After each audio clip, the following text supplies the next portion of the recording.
I gotta say, all of you fans of One Piece that pointed out that Caesar might have been behind Capone the entire time in last week's chapter, I gotta commend you. Your observation hockey is just off the charts right now, because that is insane for you to be able to notice Caesar like that and think it's him just from that little image we got at the end of last week's chapter. Just very fucking impressive. It's seriously impressive. Regardless, though, Caesar...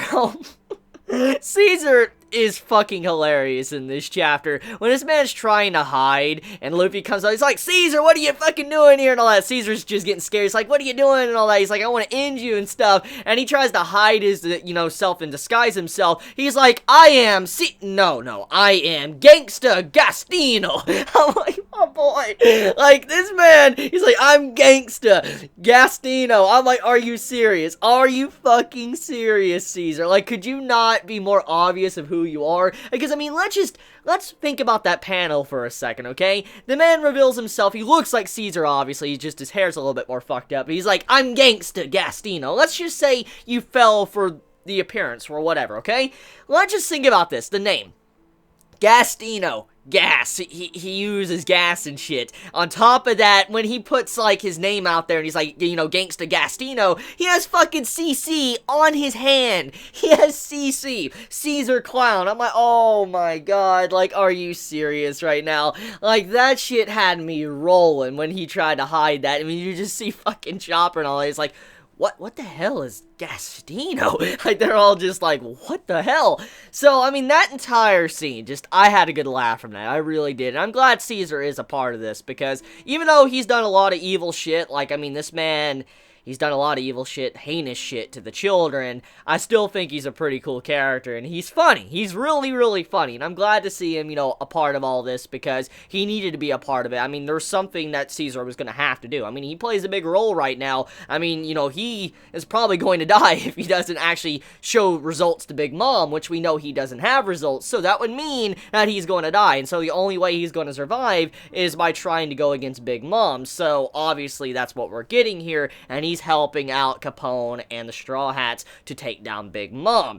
So, with all that being said, though, holy shit, the fan service in this chapter. Like, damn, Oda. Like, damn. Like, holy hell, the bath scene. Like, Nami, Carrot, and all. I'm like, whoa, what the hell? Like, damn, Oda, like, you really went in with that fan service. I mean, Oda doesn't do a lot of fan service often, especially, like, scenes like that, like, in the panels, but holy fuck, like, damn, like, I did not expect to see, panels with just Nami and Carrot bathing and all that, and you see the bubbles. I'm like, okay, I'm fine with this, Oda, I'm fine with this, just carry on. So, regardless of that, I like how Jinbei is the voice of reason. I really appreciate that once again, Jinbei is just, putting Luffy in his place, trying to help him out, and also he's able to make it to where Luffy can see the brighter side of why he should work with someone, even though he normally wouldn't work with him. For instance, Capone. See, let's look at the, ending part of this chapter. Luffy wanted to punch Capone in the face because of what happened to Peckham's. He wanted to hit Capone and just punch him right then and there, which would have resulted in them not having alliance at all, and there would have been a big fight, and just, it wouldn't have been good at all. And this is something normally Luffy would do. He would want to punch someone that hurt his friend or something. That's what he would instantly do regardless. And somehow, even though that is what Luffy would normally do and he would get away with it, Jinbei was able to talk him down and say, look, I know you all want to kill each other, but let's think about what's really important right now. Let's get this, shit out of the way first before we kill each other. Let's deal with Big Mom. And so they set aside their differences for now just to be able to deal with the true problem, which is Big Mom. And I'm like, the way Jinbei is able to control the conversation between Luffy and Capone, I'm just absolutely flabbergasted right now. I'm like, holy hell. Like, I already said it last week, Jinbei is probably going to be the tactician of the Straw Hats, planning stuff, but also being someone that sets up treaties or whatever with other people. But it once again shows in this chapter with Jinbei just absolutely controlling the convo and able to make it to where Luffy doesn't do a stupid mistake in punching Capone, which ruins the alliance, which makes everything harder on the Straw Hat crew and Capone in general. So for Jinbei to control that, just impressive. Very, very fucking impressive. Like, Jinbei, you're a really good character, but damn, you're stepping up as an even better character with these latest chapters. I mean, now we know what role he is going to play in the Straw Hat crew. And judging by what we're seeing here from Jinbei just being, you know, a tactician and being able to control Luffy and kind of keeping him in place where he doesn't do anything that's truly bad or ruins everything, I do feel like Jinbei is going to play a role to where he is going to be setting up, like, you know, meetings with the allies of the Straw Hat crew. Think about it like this, okay? Luffy, he gets a lot of shit done, yes, and he's a great captain, but overall, when it comes to alliances and stuff, sometimes he might do the best thing, or say the best thing. And I feel like Jinbei, being the voice of reason here, would easily be the best person to set up treaties, alliances, and stuff with other people, and that's kind of what I think the role Jinbei is going to play, because of what we have going on here with Capone and Luffy, setting up this entire meeting where they can chat and, you know, figure out if they want to work together or not, and then when things are going fucking south and about to just hit the fan, Jinbei controls the situation and everything is fine. I feel like that's the role he's going to play in the future of the series. When Luffy has these big, you know, pirates he's got to meet with and he's going to talk with them to set up some form of alliance, obviously Jinbei's probably going to straighten it out to where nothing bad truly happens. I feel like that's the role he's going to play. So, very good shit, Oda. Very, very good shit with this chapter. I love what I got when it came to Jinbei, Capone, and Luffy's situation and all that. That just truly made the chapter for me.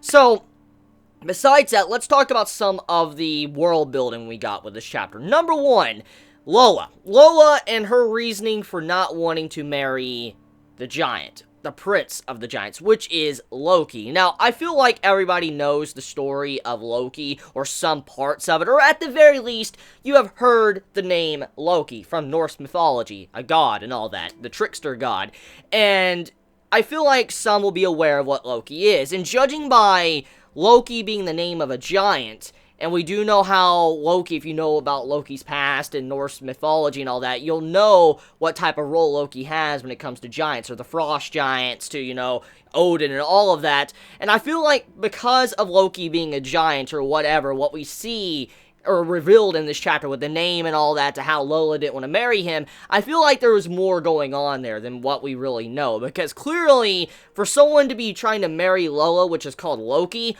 obviously that's not good at all, because, I mean, judging by the way that name is, judging by being the prince and all that, marrying someone, setting up all this with Big Mom, I feel like there was a lot going on there that probably went against Lola and tried to ruin her reputation, but also ruin Big Mom in general, because if Loki, like, if the Loki giant is anything like the Loki in Norse mythology, that Loki was probably trying to fuck over Big Mom and fuck over Lola and all of them, because he just wanted to be, you know, a trickster, just mess with people, just completely fuck them over, and I feel like that was what was happening in that scene, just because of the name being Loki, and also because of Loki being a part of, you know, the giant's entire clan, we also do know that there is a possibility Loki might not be a true giant, because if it follows the same story of Norse mythology, that must mean that maybe Loki is not a true prince of the giant's kingdom, like, you know, a proper heir or something. Something like that could possibly be what's going on. So, until that is revealed, we really don't know. We can only speculate at this time,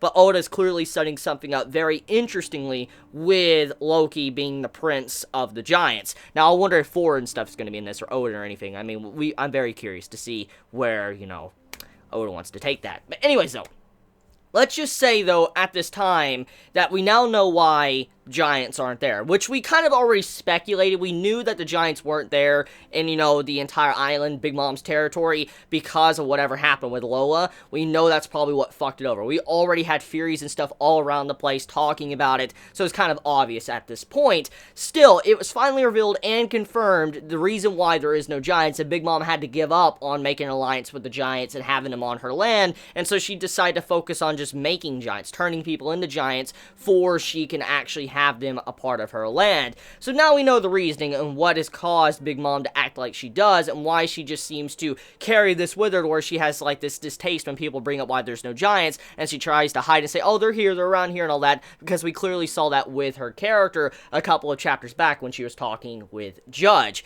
So one other thing I do want to point out too is, once again, Big Mom's entire personality is playing a big part of why she might result in falling from grace, or being a Yonko in the first place, is because of her personality.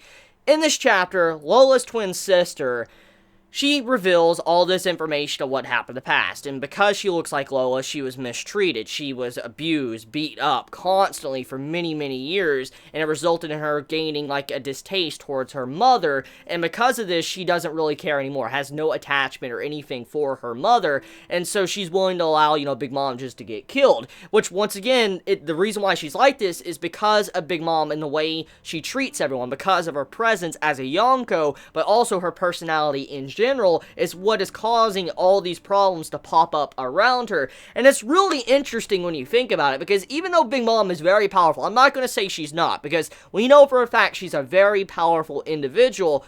However, what might result in her downfall is her own stupidity, or the way she operates in the first place with manipulating people or scaring people half to death is what is causing all these problems to pop up, especially with Lola's twin sister in this chapter. So, good shit. I also like what Oda's doing with this, aspect of the story too. He's been hinting at it a lot throughout this entire arc of One Piece.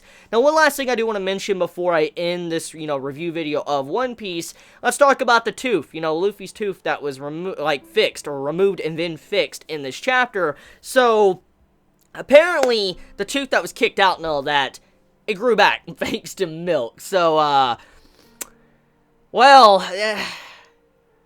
guess I don't really know. I mean, you know Oda's been setting up that gag for a bit, because Brook, bones healing, milk, all that, and then that just, you know Oda's been setting that up. You know he has. And I'm just like, are you serious? Like, really? Like, really, this man's tooth just grows back like that? I'm like, fuck. Like, really? But we've seen crazy, wacky shit in One Piece before, so it doesn't really faze me. I'm just like, really though? Like, really? His fucking tooth grows back like that just because of milk? I'm like, damn. I need to drink milk more often. So yeah, you all have a wonderful day or night wherever you live. Please be safe. Chibi out.